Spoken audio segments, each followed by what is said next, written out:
Hello and welcome to Catalan News. With only 3 days left before the Catalan election, the campaign is coming to an end. And today, once again, the main story came from an unlikely place, a prison in the Madrid region. The deposed Vice President Oriol Junqueras managed to give a radio interview despite being jailed. The Spanish government opened an inquiry on him and Jordi Sánchez, who also managed to participate in Together for Catalonia rallies from behind bars. Sanchez's colleagues said that they are not allowed to communicate with their families anymore. But what is prison like for Catalan leaders? We will hear a minister who spent a month in jail share her experience. And stay with us, because we're also going to talk about an initiative that raised more than €7 million to fight against infectious diseases in a single day. Let's begin. Oriol Junqueras, the leader of the pro-independence party at the top of the polls, gave an interview to Catalonia's main radio station. On Friday, Jordi Sánchez, the number 2 of the dismissed President Puigdemont's Together for Catalonia ticket, participated in a major rally by sending a recorded speech. They both did it despite being in prison and apparently without permission. Now they may have to face the consequences. This, right after the Spanish Vice President bragged about leaving pro-independence parties headless, prompting her rivals to accuse her of perverting the course of justice. Spanish Vice President Soraya Sáenz de Santa Maria reported on the Catalan independence process in the Senate on Monday. Her speech came after her controversial remarks at the weekend, when she bragged about leaving pro-independence parties headless. Today, though, she did not back down. Ustedes perdieron la cabeza con el independentismo y perdieron la cabeza con el proceso. Hicieron un daño tremendo a Cataluña y el artículo 155 ha descabezado a la Generalitat. Y gracias a que no están ustedes al frente de las consellerías, en la Generalitat se hace política neutral. Santa Maria's remarks prompted her rivals to criticise her for allegedly using the judiciary for political purposes. President Puigdemont's Together for Catalonia party is even suing her for perverting the course of justice. After her remarks in the Senate, the outcry continued. Presumir de esto quiere decir que en el Estado español hoy, en pleno siglo XXI, hay presos políticos, porque si ustedes lo han hecho de esta forma, está firmando y afirmando que hay presos políticos. But will imprisoned and exiled politicians be able to continue leading the independence movement? Today, Vice President and Esquerra leader Oriol Junqueras managed to give a radio interview and sent a clear message. Yes. Jo estic segur que no hi ha cap possibilitat de que ens restringeixin el meu dret a assistir en aquella sessió d'investidura. No hi ha raó per mantenir les mesures cautelars. Junqueras' surprising appearance comes days after Jordi Sánchez, the former president of the Catalan National Assembly and number 2 on the Together for Catalonia ticket, took part in a major rally with a recorded voice message. Yet the Spanish government is not happy, as they apparently had no permission to participate in the campaign from prison. An inquiry has now been opened against them. A party colleague of Sánchez even says that they are not allowed to communicate with their families anymore. The opposition leader, Inés Arrimadas, also referred to the imprisoned leaders, but only to criticise one of her main rivals on the Unionist side, who asked for them to be pardoned as a way to overcome political division. Molts socialistes no entenen com el senyor Iceta ha vetat Ciutadans, però immediatament ha promès l'indult pel senyor Junqueras. No ho entenen. I tothom pensa que pot ser una preparació prèvia d'un acord amb Esquerra. The case for a reprieve seems to be off the table right now, and the socialist leader who made the suggestion backed down from his proposal in the past few days. There are 4 Catalan leaders still in prison. Knowing the details about their life behind bars is difficult, but we can listen to the 6 ministers who were released 2 weeks ago and who continue to share their experiences. In an interview with ACN, Minister Dolors Bassa explained some details of her arrest on November 2nd and the moment when she realised that she would not be able to return home that day. Aquell és el moment que vaig prendre consciència que entrava a presó.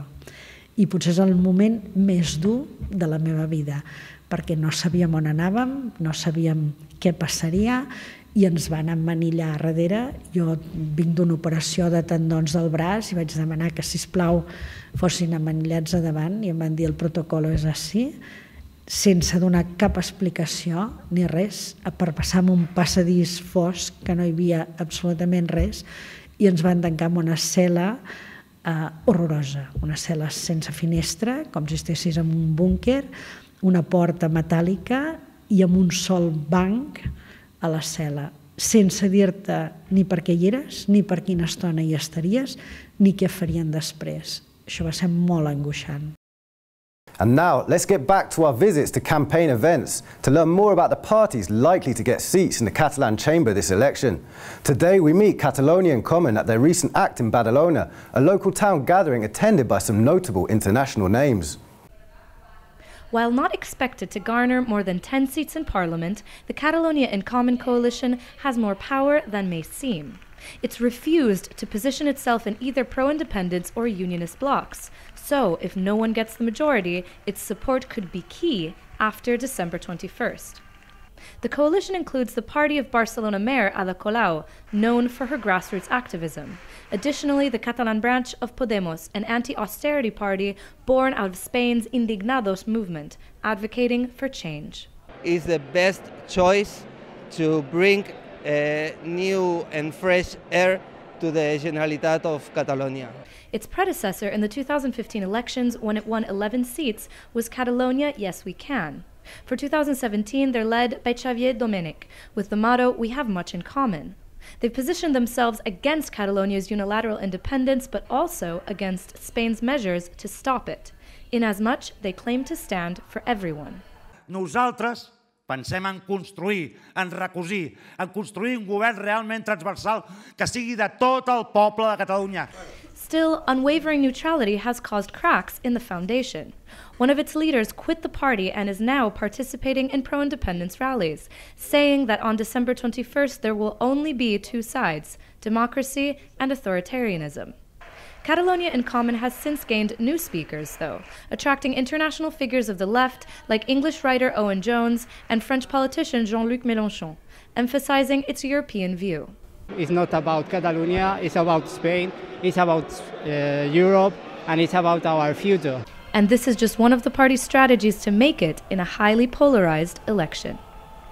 For its part and for its campaign events, Catalonia in Common has been moving its political discourse into a field where it feels most comfortable.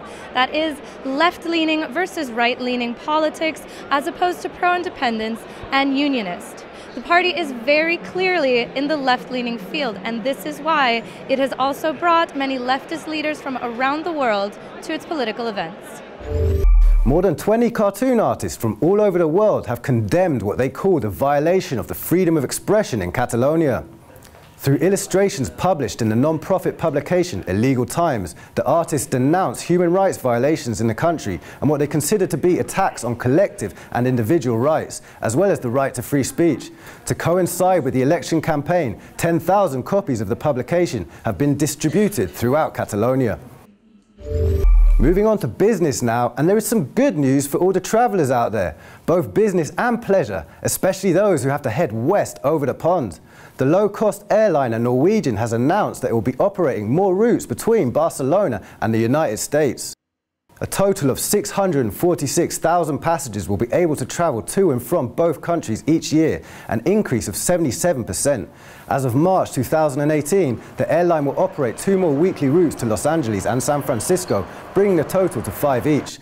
Flights to and from the Big Apple will increase from 4 to 6 times a week. In order to meet demand, Norwegian is incorporating a new jet into its fleet, the Boeing 787 Dreamliner. 1 in 3 people travelling between Barcelona and the US will use Norwegian, the company has stated. Tickets for the new routes will go on sale on December 20th. Catalan public media raised over €7 million in a telethon to fight against infectious diseases. Every year, La Marató aims to raise awareness of a specific kind of disease, as well as entertaining the public through music shows. Throughout the day, thousands of activities were also organised throughout Catalonia with the same objective, raising money to help the fight against infectious diseases. Catalan public media telethon raised €7.2 million for the fight against infectious diseases. This year, La Marató held its 26th edition. The money raised is destined to help the fight against infectious diseases, which are already the cause of 1 in 3 deaths worldwide. Each year, Catalan public media TV3 and Catalunya Radio hold the telethon to raise money for a cause. The program lasts all day, from morning to late at night, and it combines informative and entertaining spaces. Doctors, patients, and researchers took part in the program, as well as people making cultural activities and music shows. La Marató also goes beyond television.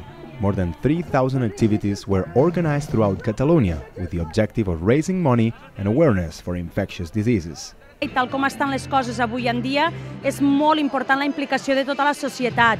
I en el nostre cas és molt important la implicació dels nostres nens i nenes, que al cap i a la fi seran els futurs persones adultes de la nostra societat.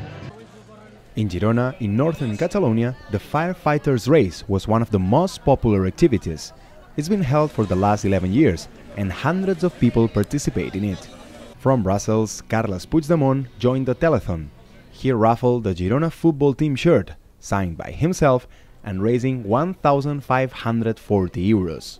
At the latest count, the sum of money that had been collected was over 7 million euros, but the money raised to fight infectious diseases could be even more, as people can make additional donations until March 31st. Christmas is just around the corner, and many Catalan families will already have set up nativity scenes in their homes, a long-standing tradition that in some cases goes well beyond religious beliefs. But one organisation has taken it one step further.